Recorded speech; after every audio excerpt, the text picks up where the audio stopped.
Hi, my name's Dialex, and I'll be running through some tips for newer players to help you improve your Scrolls game. I'll be looking at fundamentals, deck construction, and we'll have a look at an example of a strong deck too. Have you ever felt like your opponent always has the right scrolls at the right time, and you don't? He's not super lucky, you just have a bad deck. Improve your deck. You can do this by cutting scrolls you don't often use, or by looking at some high-ranked decks for ideas. Try spectating their games or watching some replays.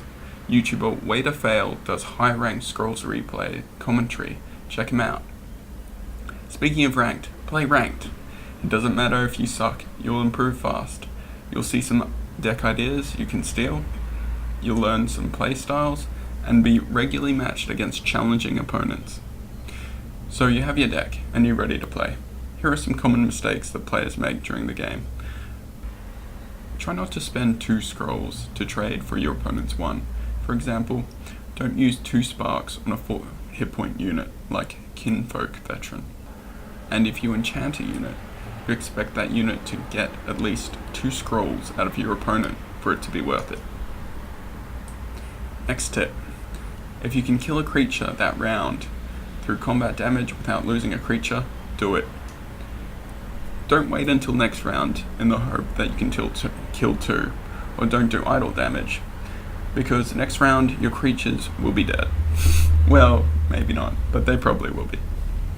Spell damage is more situational. You want to get the most out of your spells, and you want to use them wisely. The same goes for protecting your units. Although at the end of the day, no unit is safe, try to minimize the chance of death with enchants like Potion of Resistance, Untainted, and good positioning. Be aware of your opponent's resources.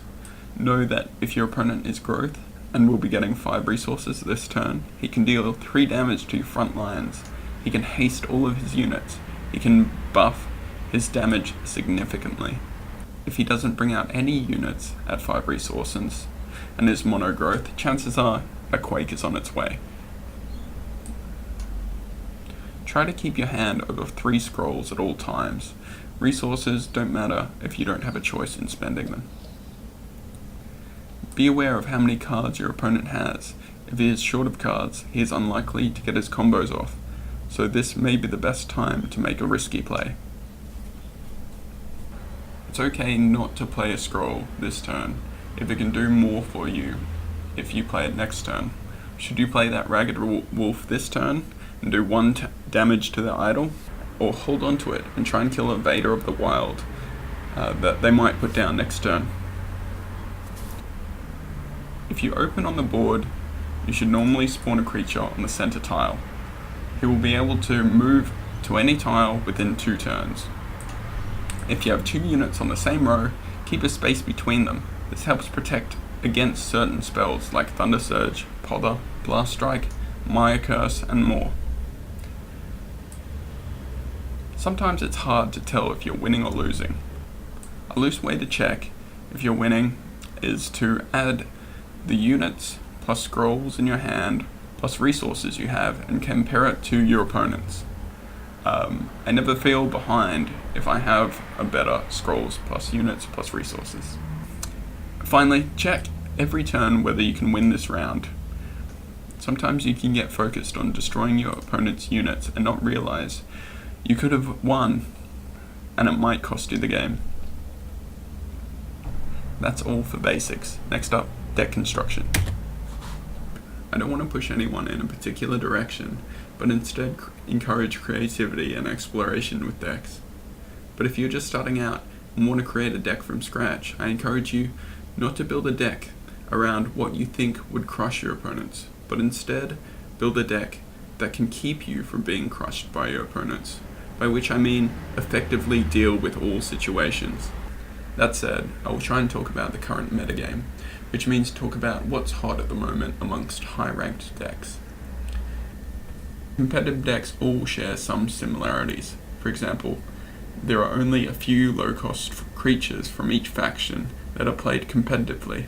You'll see a lot of Loyal Darklings, Royal Infantrymen, Sisters of the Fox, Kinfolk Braves, but you won't see Rats and Zealots.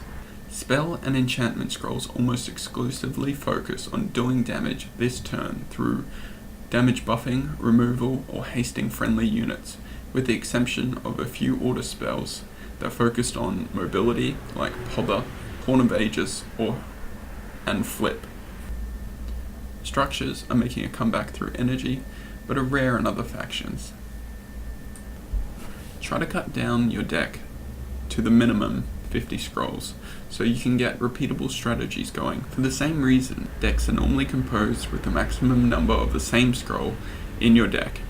As I said before, you want to effectively deal with all situations. You don't want a one-trick pony deck.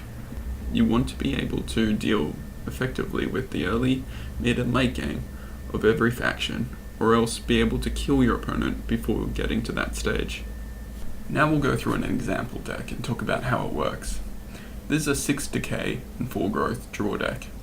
It holds out through the early game, mainly through spells, and shines around turn 15 and over, when you can start getting your Rat King Necrogeddon combo out, and threatening them with a Harvester, if you want to board clear. Scrolls you don't want to sacrifice are Return to Nature and Oblivion Seeker. You want to get your Seeker out ASAP, and use them as a meat shield to draw cards, or remove threats.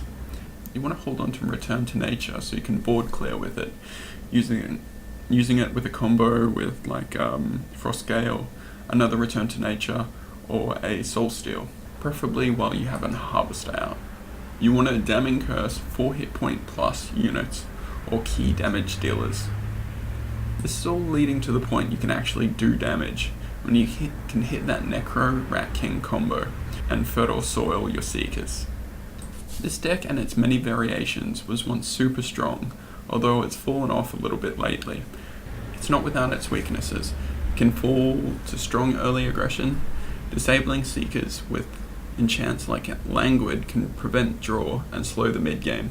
And if your opponent's smart, he'll target your Harvester or Ooze, which are the key damage dealers in the mid game. And I know what you're thinking. You're like, Dialects, dude, this deck looks sweet, but it's a 20k investment. I got kids to feed. Don't worry, I got your back.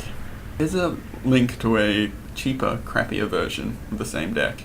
You can kind of swap cards in and out as you get them.